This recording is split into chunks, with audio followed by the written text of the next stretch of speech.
Howdy, with this video, I want to go over the topics for the APA medical essay. Make sure you're hopefully not going down a big rabbit hole. A few things about the possible topics.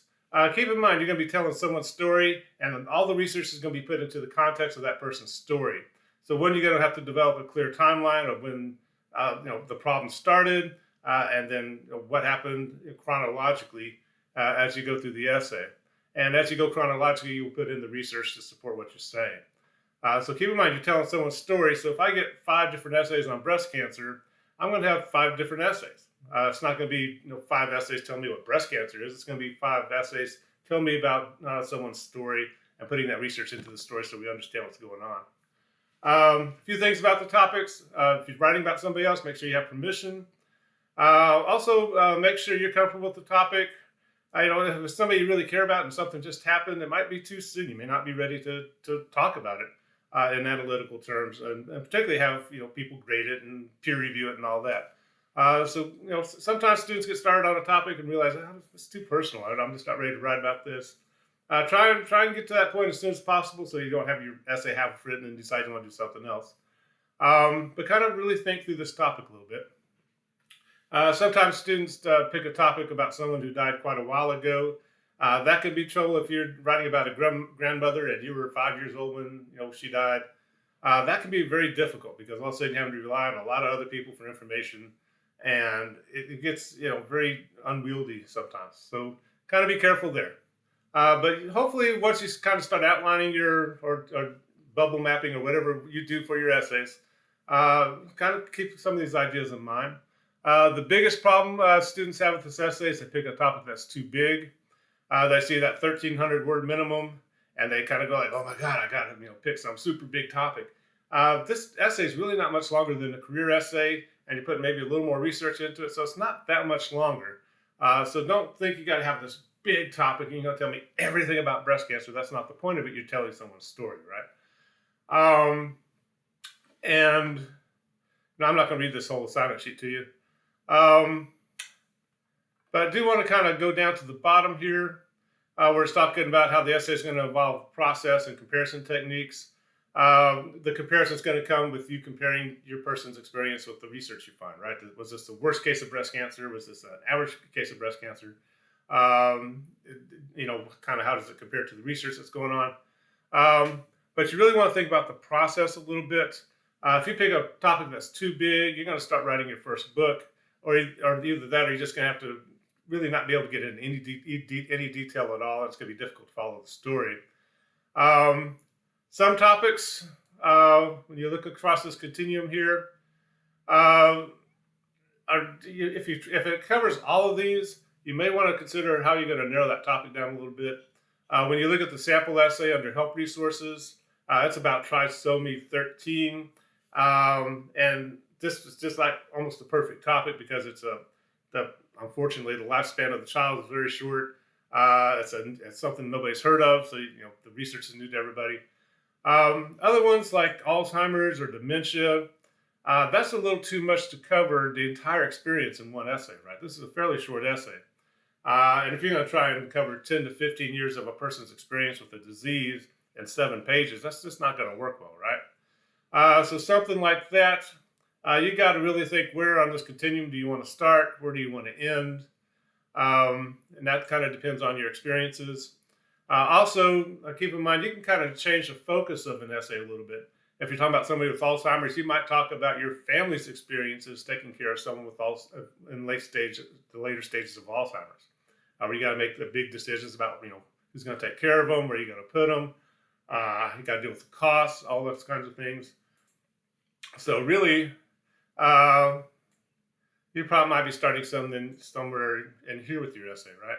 You might have a paragraph introducing all this, but you probably might be starting with the treatment and kind of saying, in late stages, there's not much to be done, really. So now the family had to make all these decisions. You might focus on that. Same thing, sometimes people want to talk about their pregnancy and like that. It's hard to do 9 months of all those experiences and put that into a 7-page essay. So where do you want to kind of start and end? And that kind of depends on the pregnancy, right? So kind of think about that. And you got to be able to get into good detail with this essay.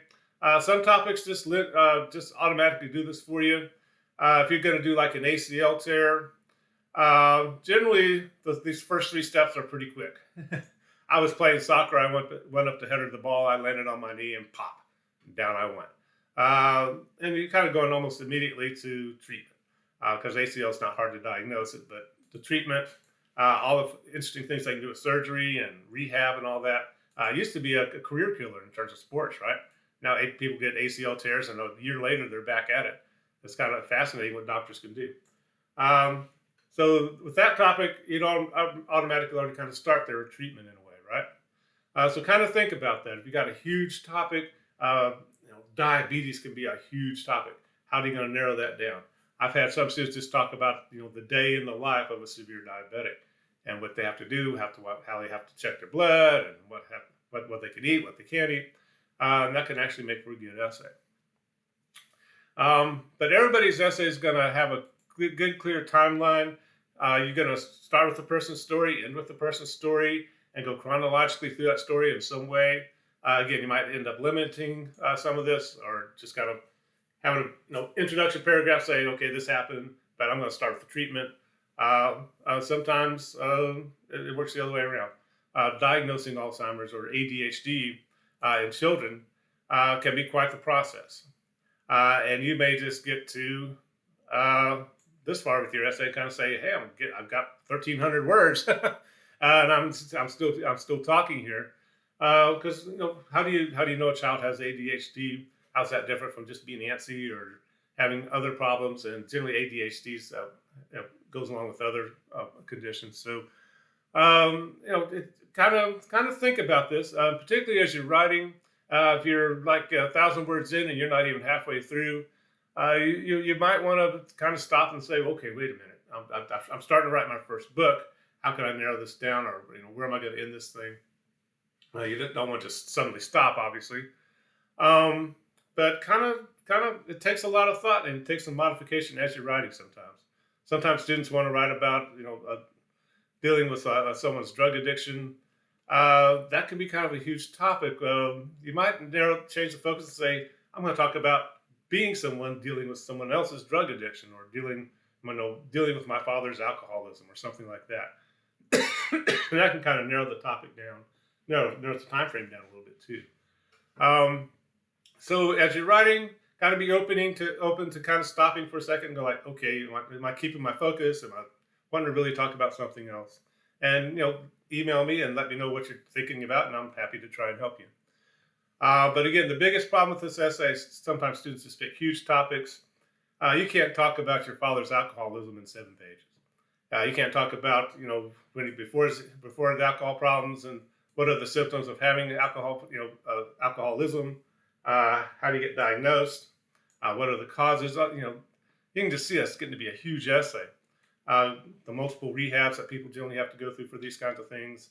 You're just not going to have time for all that. So what are you going to focus on in your essay? And again, shifting the focus to your experiences dealing with someone with alcoholism might be an interesting way to narrow the focus and still touch on the medical side of the topic, but you're focusing on your own story as well, which is much easier than talking about somebody else's. But hopefully that helps a little bit. Again, if you want to make sure you're thinking about that timeline, good, clear, chronological timeline going through the essay, and making sure you're not writing your first book. And this may take a couple emails with me, or just may take some modifications as you're writing, and be open to that.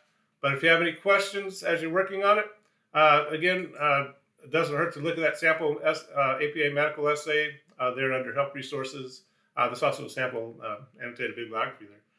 But if you have questions about your topic as you're working on it, be sure to let me know. And we will talk to you later. I got something over my computer here, so I can't. Hold on.